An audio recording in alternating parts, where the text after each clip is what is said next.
Gaming is something I'm pretty passionate about, and to keep things fresh for myself, I always aim to try out as many different genres and styles of games as possible. Shooters, platformers, rhythm games, I really play everything. But there's one type of game I've avoided with a 10-foot pole for most of my life. Horror games. And the reason for this is simple. I'm way too susceptible to the effects of horror games, and playing cat and mouse games with horrific creatures in a dark environment is simply too intense for me. My only real experience with them is playing some of the Slender Man games during the Slender craze in 2012, and even a short 10-minute flash game like that was way too tense for me to play by myself, so a fully developed multi-hour long horror game was out of the question for me. Recently though, I hit a bit of a roadblock. All the new games I was trying had extremely familiar and repetitive gameplay, and usually a predictable story on top.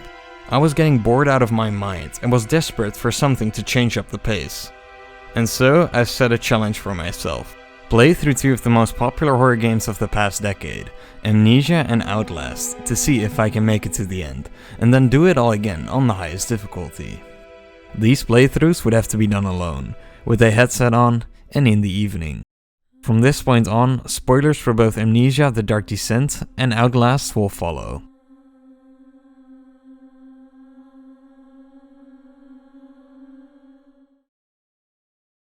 Don't forget, some things mustn't be forgotten. The shadow hunting me. I must hurry. My name is Daniel. I live in London at Mayfair. What have I done? This is crazy. Don't forget. Don't forget. I must stop him. Focus. My name is... I am Daniel.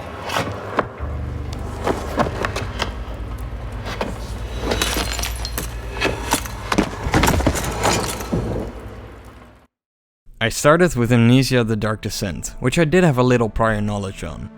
I had seen gameplay before, so I was familiar with the general aesthetics of the game, and I knew what the first and most iconic monster of the game, also known as the Grunt, looked like. All other elements though, like the story, puzzles, and where any of the monsters spawn, I was completely in the dark on. In Amnesia, you play as Daniel, a man from London who lost all his memories. You awake in a Prussian castle that you have to explore to find your old diary notes and piece together what brought you here and what your purpose is. When I first got control over my character, I moved through the first area with extreme caution because I was deathly afraid of running into the monster, which in hindsight was kind of funny. A horror game can't bombard you with jump scares and enemy encounters right at the start, as the player would just become desensitized. Amnesia does an excellent job of building tension. There are no outright jump scares, but there are enough unsettling events to keep you on the edge of your seat.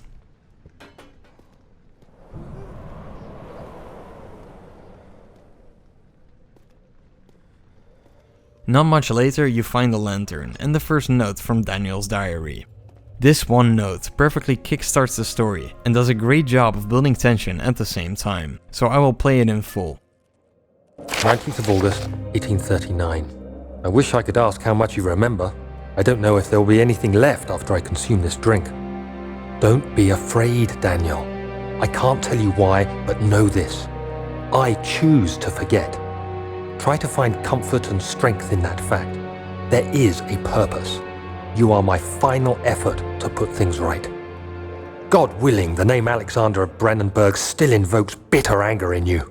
If not, this will sound horrible. Go to the inner sanctum, find Alexander, and kill him.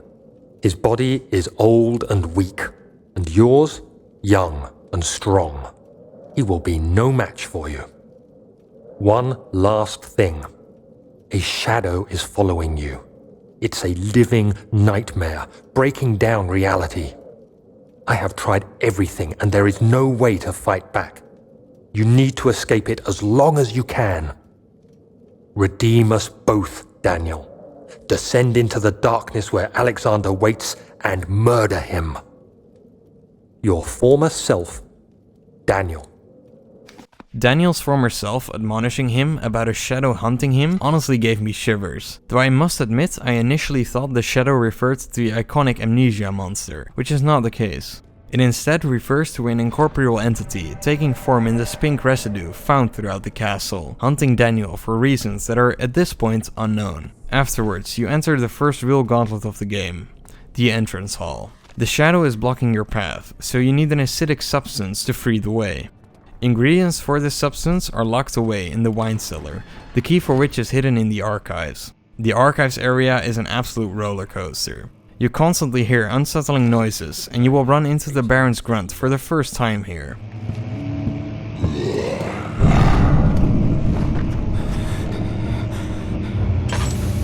Seeing this monster and staying in the dark decreases Daniel's sanity, which is something you'll need to keep in mind for the entire game. I really appreciated that Daniel had some form of reaction to seeing a creature like this. It would be jarring and immersion breaking if he could just see these things without breaking a sweat.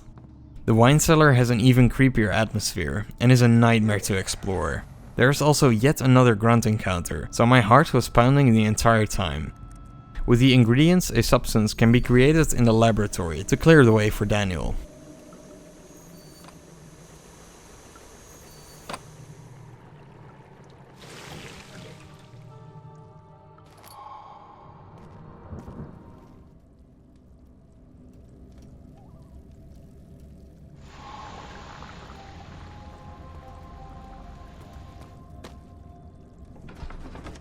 This first area is so frightening that almost 40% of the people don't make it past this point. And what I think is so completely brilliant about this is that it turns out that up to this point, you are never in any danger of actually running into the monster.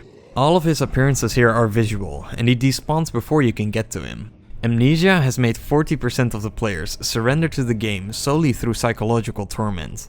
Even in the refinery after this, I'm pretty sure his appearance is only visual, and if not, at least he despawns immediately after you let him pass.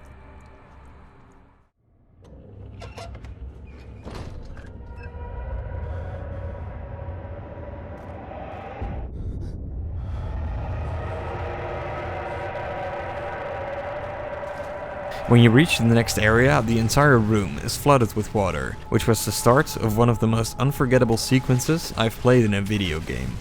Anytime you fall down from the boxes into the water, an invisible water monster, the Cairn, comes frantically running after you, leaving you with only a small amount of time to get to safety.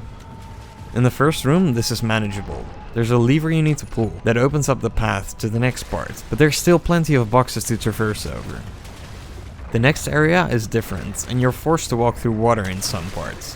The tension rises significantly here, and you just have to hope you can open the grate and run to the end of the room before the Cairn reaches you. In the next area, the tension is through the roof.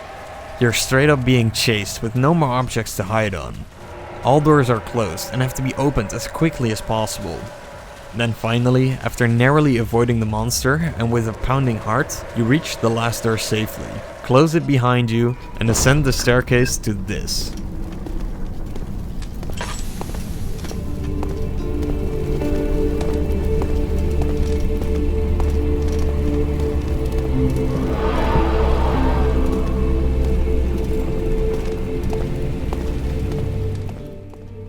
The feeling I got here was kind of hard to describe. It certainly wasn't joy, and it wasn't really comfort either. It was bittersweet in a way, a moment of respite in this intense ride. This peaceful moment did wonders for the pacing as well, because if you get chased all the time, it just gets obnoxious. Now the tension cycle had reset, which was of course very intentional, because the upcoming gauntlet is the scariest up until that point. You need to take the lift to descend to the inner sanctum, where Alexander should be located. The lift is broken though, so you need to explore the area to get it working again. 2 of the 4 areas are completely safe and just require you to complete puzzles. The puzzle in the study is the only time I had to look up a hint for this game, because I completely missed the window cracking. In general, I think the puzzles in this game are very well done.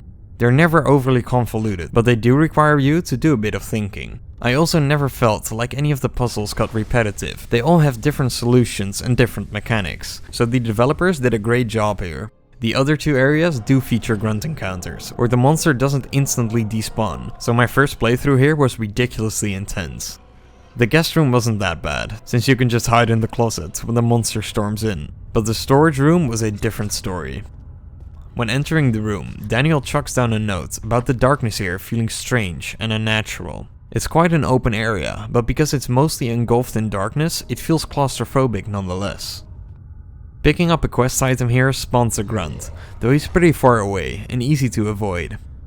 After creating an explosion to clear the rubble blocking the path, you proceed further into the storage.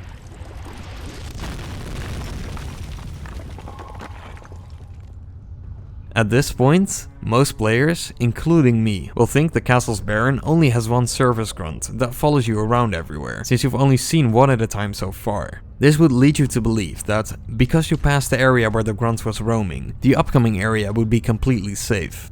It would soon become apparent though, that believing this was a grave error, because as I opened one of the doors, a second grunt was ready to chase me down, which caught me completely off guard and almost made me fall out of my chair. I got the elevator parts as fast as I could and tried to traverse the area that the grunt was patrolling as safely as possible. When I got past, I basically ran for my life, desperate to get back to the hub, at which point another grunt came running full speed in my direction. I'm pretty sure my heart rate broke world records at this point, and when I finally made it back, the sense of relief was unlike anything I've ever felt in a video game before. The intensity of this room came out of nowhere and genuinely had me frightened and shocked at times, which is amazing in a way, but does come with the risk that subsequent encounters will pale in comparison. In any case, now that I collected the elevator rods, the machine could finally be fixed, meaning I could take the lift down.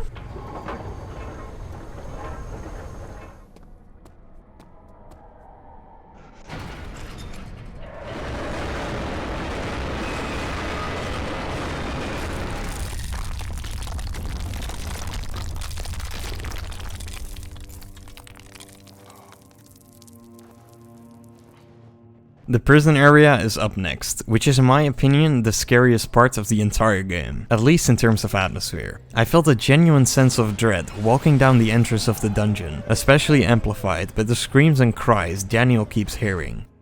The southern block is pretty small and fairly easy to get through, but the northern block is just hell. The area is maze-like and has numerous monster spawns. One part here that is particularly infamous is a certain locked room in one of the hallways.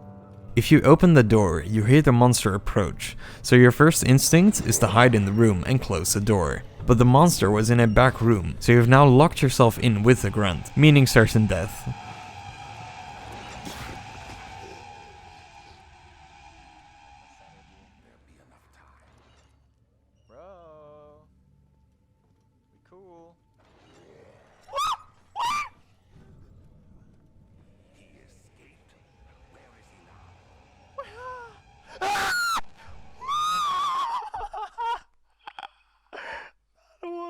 This game anymore. Oh my god. Oh my. The enemies in this game are fast and hit hard. If you're spotted from a good distance, you can still lose them, but if you run into them from up close, it's almost certainly over. I think this was the right call, since it really highlights Daniel's fragility and makes you even more afraid of running into the monsters. Of course, there's always a small chance to outsmart the monsters, to avoid making it frustrating.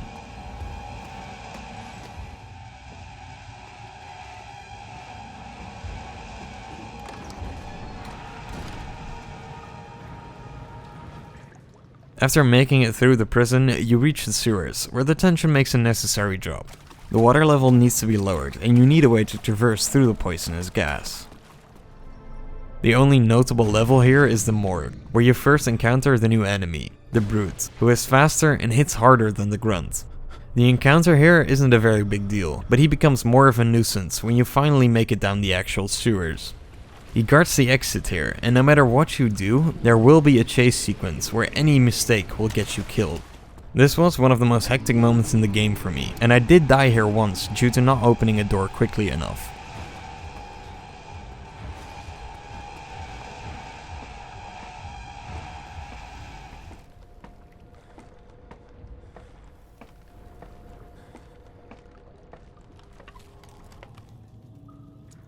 After escaping the sewers, I made it to the last real gauntlet of the game. Here you meet a friendly NPC, Agrippa, who used to work with the Baron.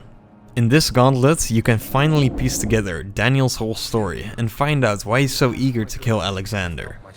Daniel went out on an expedition in Algeria where he stole parts of an orb that seemingly contained mystical powers. As punishment for this, the Shadow started hunting Daniel down, trying to kill him. Daniel fled to Castle Brennenburg after its Baron offered his help. Alexander made Daniel torture the prisoners to extract a substance called vitae from them. This vitae was supposedly then used to keep the Shadow at bay, but as we find out, Alexander isn't exactly human, and he simply needs the vitae to travel to a different dimension. At first, Alexander told Daniel that he was only torturing violent criminals, but as we find out in this area, some of the subjects were innocent inhabitants of a nearby village. When Daniel has to kill a completely innocent woman to prevent her from escaping, something snapped in him. He realized he played right into Alexander's hand and vows to kill him. The mental anguish caused by him realizing he tortured innocent people is crippling though, which is why he took the amnesia poison. The inner sanctum is near now, and all that is left to do is to rebuild the orb to destroy Alexander's last line of defense. The areas in this gauntlet are definitely the most disturbing from a storytelling perspective, as all the 6 orb pieces are hidden behind torture devices, though I pretty much became desensitized to the enemy encounters at this point. Choir Main Hall is technically the most dangerous area in the entire game, but it never really evoked a sense of dread in me like the previous areas did. With a few stumbling blocks along the way and a short trip to prison, Daniel rebuilds the orb and makes it to the inner sanctum. Here you can enter the orb chamber, where Alexander waits. As Alexander begs for his life, you can knock down all the pylons, destroying his ritual and killing Alexander.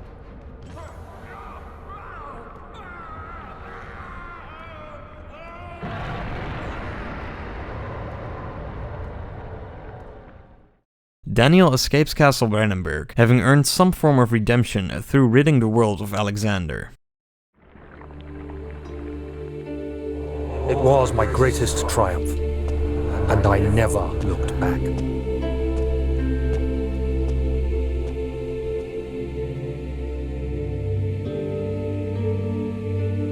You think I was afraid, fleeing Brennenburg? Huh. Quite the contrary.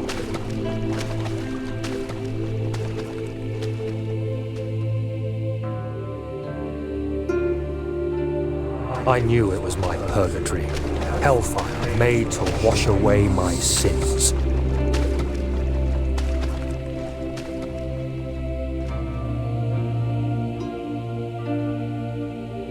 There's no denying the things I've done, but I have paid my tribute. I gave them that awful man.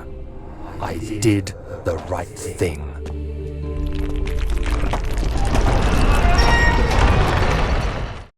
I absolutely loved this ending. Most horror games I've watched seem to end with the protagonist just dying at the end, and I really appreciate that Amnesia opted for a more satisfying ending. Especially with Daniel, calling it his greatest triumph, it really makes you feel like you, as the player, conquered the horrors of Castle Brennenburg. I should note here that this is only one of 4 endings, though the ending I described seems to be the intended ending, as 2 of the other ones are practically failed states, where Alexander makes it through the portal, and the last one is a special ending, where Agrippa makes it through the portal instead of Alexander. Daniel dies here, though it is implied Agrippa saves him through some form of resurrection. Don't worry, Daniel. It will be all right. My first playthrough of Amnesia left a huge impression on me. The game got my adrenaline pumping on multiple occasions, and the story was surprisingly interesting. The atmosphere, especially in Amnesia, was perfect in my eyes, and not just during the scary parts. I loved the sections where I was just exploring this gothic castle and reading notes, while the floorboards were creaking and the Prussian winds were soaring in the background. Amnesia is such an incredibly cohesive experience, and I honestly looked forward to playing it all again. Hard mode was added to Amnesia in 2018 and ups the difficulty in numerous ways. Autosaves are turned off and you can now only save your game by spending 4 tinderboxes. Tinderboxes are extremely scarce in hard mode, so you can't afford to use them to light up areas and retain your sanity. Low sanity is an instant kill in this mode, and the monsters are now faster, deal more damage, and stay around for longer. This mode seemed pretty imposing at first, but turned out to be kind of a cakewalk. During my hard playthrough, I never noticed that the enemies had been buffed, and since it was my second playthrough, I pretty much knew exactly where to go, so playing through the game with a limited save points wasn't that challenging.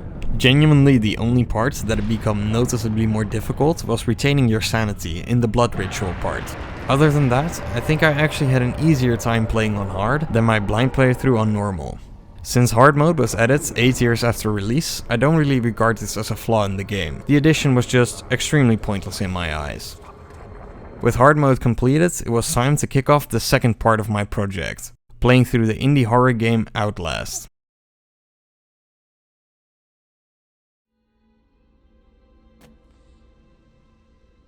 Outlast was released in 2014 and very much followed in Amnesia's footsteps, as it was yet another first-person horror game where the player has no means of defending themselves. It has a totally different aesthetic though, and is supposedly even scarier and more intense than Amnesia.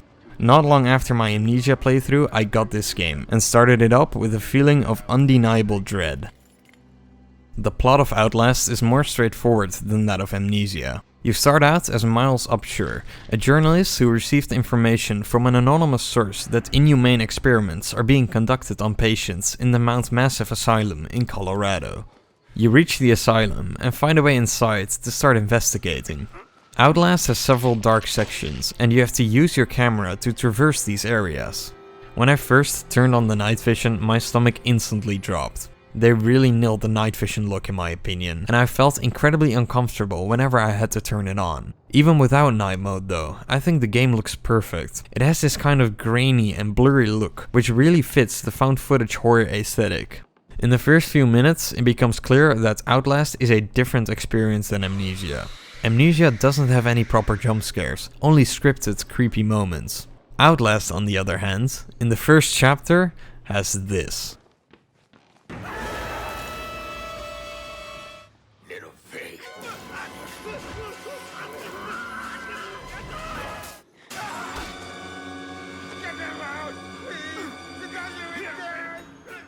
I've seen a fair amount of criticism of the jump scares in Outlast, as they are, admittedly, a cheap and unearned way to scare the audience. I don't really mind Outlast jump scares though, because they're both varied and effective and fit the overall Outlast experience. While Amnesia was a suspenseful exploration of an old castle, the first few minutes of Outlast convey that this is going to be an intense roller coaster through an insane asylum. The first enemy we face in Outlast is Chris Walker, who shows up a few times in the first chapter, though he can be passed pretty easily. The real first challenge of the game comes after this encounter, when you have to turn on the power in the basement. 4 switches need to be turned on, in a basement engulfed in darkness, where an enemy is roaming around. It is by far the most frightening area in the game so far, but it is also the moment where the game's nearly fatal flaw becomes apparent. The tension while trying to avoid the enemy here is immense at first, but all of this tension resolves once he spots you and starts the chase. The enemies in Outlast are laughably easy to lose and don't pose a threat at all. Most enemies have to get 4 hits on you for a kill, by which time you've already just walked away. Of course, on higher difficulties, their damage output gets a little higher, but they're still incredibly slow, so even on the absolute highest difficulty, often the most effective strategy is to just simply walk around the enemies. This flaw kills a lot of the tension, because when I enter dark areas now, I know that I'm always going to be okay. In Amnesia, part of what made avoiding the monsters so nerve-wracking and running into the monsters so panic-inducing is that if you got spotted, you were almost guaranteed to die and lose your progress. The grunt is extremely fast and can track you down very easily, which makes him all the more terrifying. The enemies in Outlast are complete pushovers and can only startle you at best. If every area in Outlast was laid out like the basement, I would be in for a very disappointing experience, but luckily this is far from the case. After turning on the power once again, you get imprisoned by the asylum's priest. In the prison, the game caught me off guard with an effective scare. Before escaping, you encounter these 2 naked guys discussing all the awful things they want to do with you. Shortly after, when walking through a small, dark corridor, you see one of the twins slowly walking towards you. When this happened to me, I turned around and ran back, at which point I immediately realized I made a grave error, because there's 2 of these guys, and the other one was closing in on me. There is a window that you can climb through here, but I just panicked and ran into one of the guys the first time. Overall, a clever moment. You end up escaping the prison by entering the sewers, which is one of the scariest levels in both games for me. There's one section in particular that was an absolute nightmare to get through. You have to pass this large room, partly submerged in water, to find a staircase somewhere at the end. This exit isn't visible at all at first, and somewhere in this area Chris Walker is roaming around. What makes this so horrific is that you move at a snail's pace because of the water. The level of discomfort I feel when Walker is following me around here is indescribable. I genuinely get chills every time I play this section. You exit the sewers with the help of a mysterious person called Dr. Traeger. This turned out to be a bad call though, because Traeger is batshit crazy and proceeds to cut off 2 of your fingers. The excessively gory cutscenes in Outlast is one of the only things I really dislike about the game. Since I'm not controlling Miles, I'm not feeling any tension here, yet I have to sit through this lengthy cutscene that is supposed to disturb me, but since it is all animated, it just ends up boring me. There are multiple gauntlets in this chapter, with both Traeger and Walker, but since these are more of the same, I'll be skipping over them. At the end of the Traeger section, he gets stuck between the elevator and its ceiling, and dies.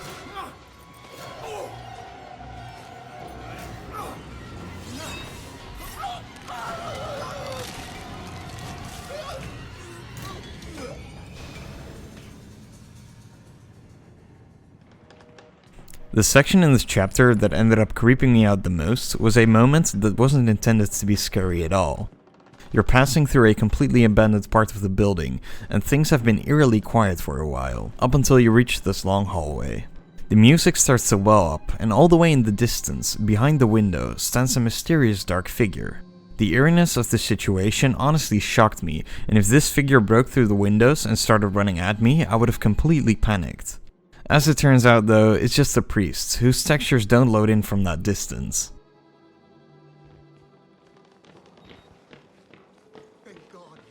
This anticlimax was made up somewhat by the jumpscare in the cantina, that got me pretty bad.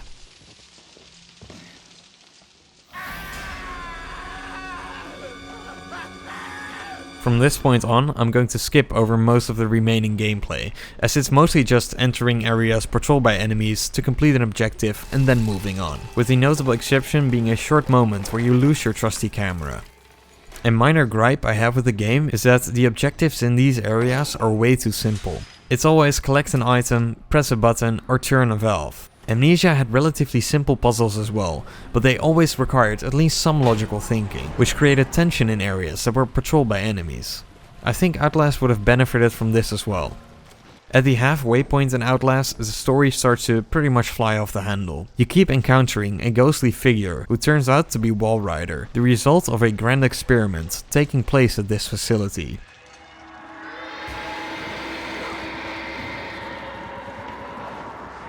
In the second half of the game, you collect the necessary information about this experiment, and after attending the priest's crucifixion, you take the elevator down, and return all the way to the start of the game, ready to leave the asylum behind for good.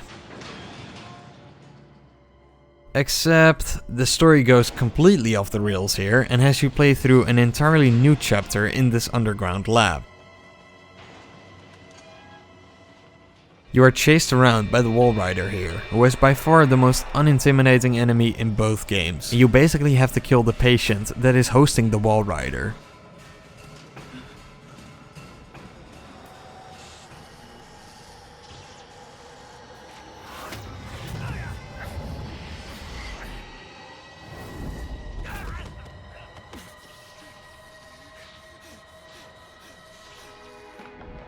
Immediately after, you stumble your way back, but get shot and killed by a bunch of soldiers.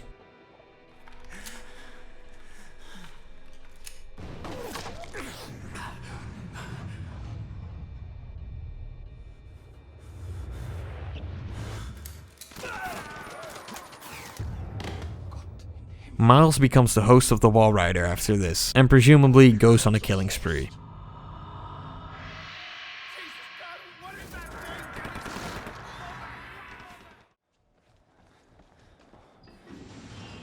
I don't think I need to explain why this ending is so incredibly horrible and unsatisfying.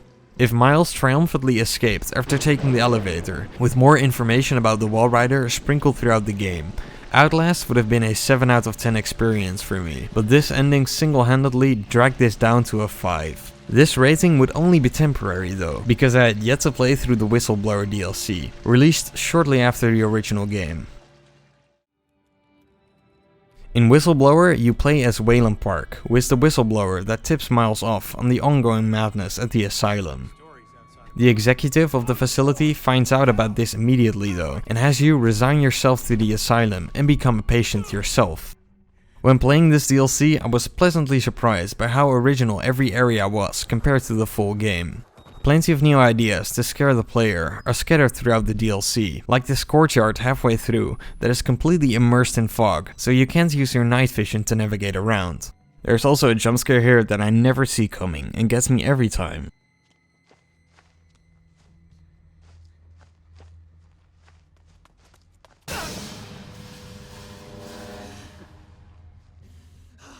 In the later chapters of the DLC, you get knocked out for over 12 hours and have to escape the maniacal Eddie Gluskin, who is by far the scariest enemy in the entire game. You end up hurting your leg in one of the chase sequences with him, meaning you can't run anymore, making the chase sequences even more intense. Seeing him die was incredibly satisfying.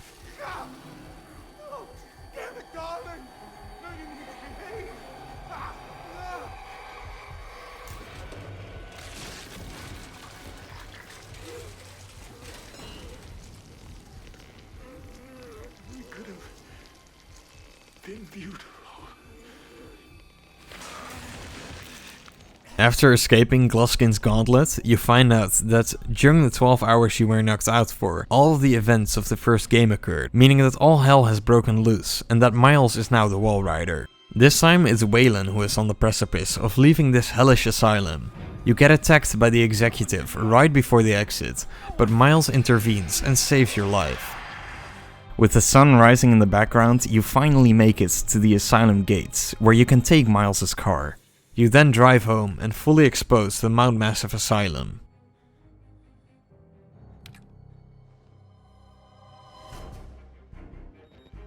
This DLC, and in particular the ending, were so amazing that it completely made up for the abysmal ending of the original game. The Outlast experience is genuinely incomplete without playing Whistleblower. All that was left for me to do now was to complete Outlast and Whistleblower on Insane mode. Like I said before, hard mode in Amnesia didn't really up the difficulty that much, and was kind of pointless. Insane mode in Outlast on the other hand is a completely different story.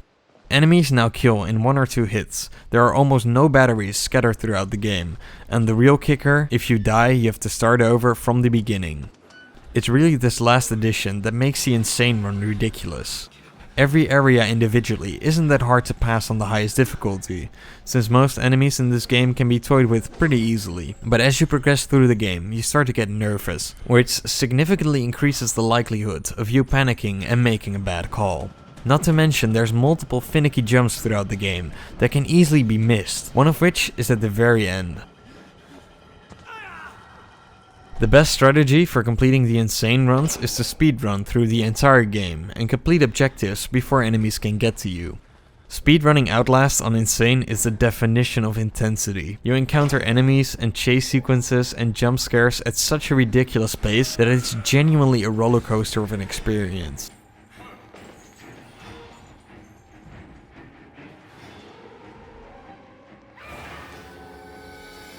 I think I died about 5 times on Insane runs, but luckily no deaths in the latter half. In my successful run, I was so nervous in the last few chapters that it felt like my heart was about to burst out of my chest, which reached its peak when I made a bad call at the end and tried to sneak past Walker, who came running after me immediately. I should have died there, but got spared and made it all the way to the end.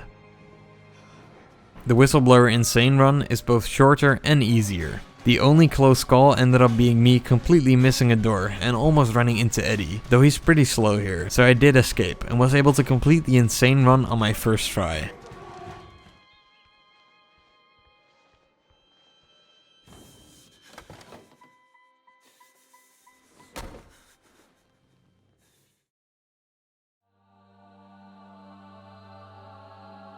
With this run completed, I can safely say that I fully conquered my first 2 horror games.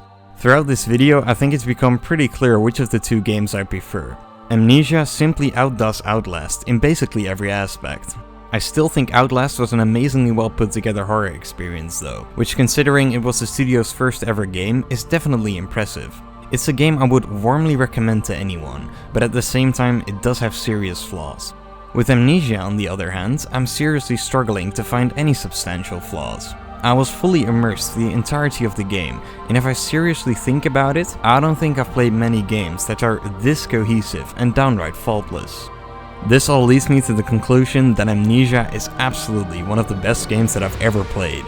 Daniel's descent into this horrible castle, gradually piecing together his awful past, and finding redemption in killing the horrific Baron is such an incredible journey. The story, the atmosphere, the music, and the sound design all make this one of the most unforgettable experiences I've had in a video game. Frictional Games hit a home run with Amnesia, and delivered a game that is still terrifying to play almost 12 years later.